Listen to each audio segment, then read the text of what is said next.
The United States is quite the country, with quite the history.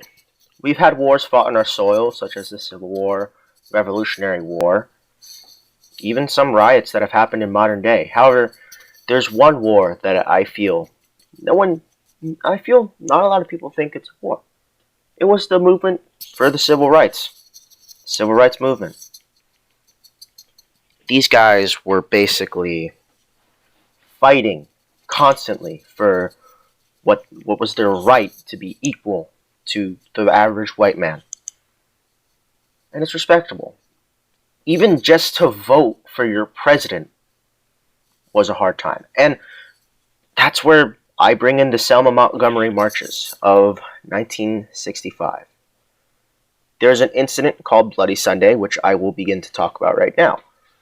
Bloody Sunday began on March 7th of 1965, and it amassed over 600 marchers and some names as Hosea Williams, King's SCLC lieutenant, and John Williams, an SNCC chairman. MLK originally wanted to postpone till the next day, but only allowed the march to go on to not discourage those who were there. Marchers were told, obviously, to remember the nonviolent tactics, to pray until tear gassed or arrested. Obviously, they would march about 6 blocks, I believe. Yes, they would march about 6 blocks, and then they would arrive to the Edmund Pettus Bridge, where they were stopped and eventually assaulted by state troopers. Over 50 protesters were hospitalized, including John Lewis. Now, this would obviously most likely have been forgotten if it wasn't for people who recorded it. The film was given to ABC and interrupted a broadcasting of the Judgment of Nuremberg, 1961.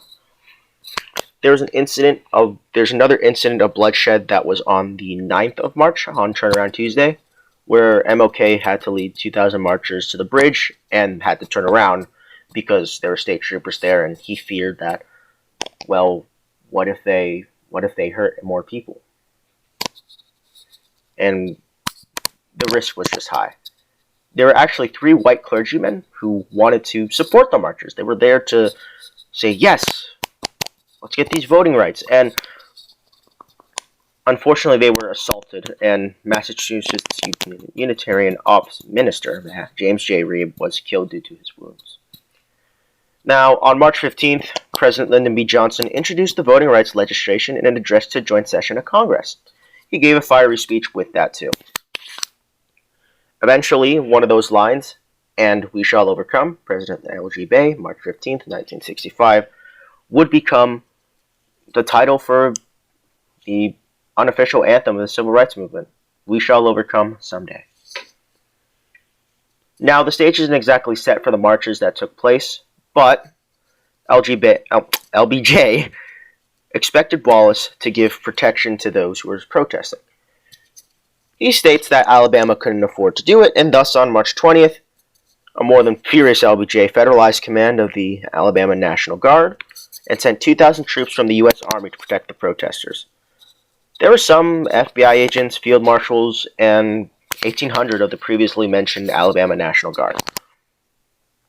At the beginning, there were over 8,000 protesters, but as the days went on, and as they kept going on this 54-mile strip from Selma, Alabama to Montgomery, Alabama, the state's capital, by the way, over 25,000 people.